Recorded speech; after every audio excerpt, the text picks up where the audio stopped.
निर्वाचनको लागि तपाईहरुको उत्सुकताको लागि पनि विशेष रूपले तपाईहरुलाई धन्यवाद नै भन्न चाहन्छु।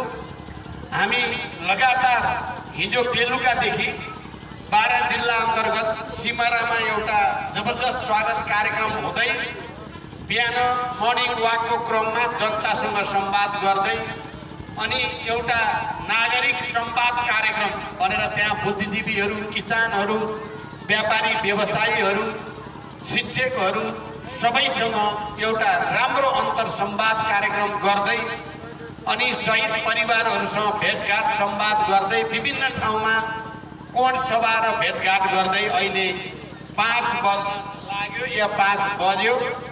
तपाईहरुको अगाडि हाम्रो सिङ्गे टिम उपस्थित छ। सबभन्दा पहिला त म तपाईहरुलाई जानकारी भएकै कुरा दोहोर्याउन चाहन्छु कि हामी अहिले जनतासँग माओवादी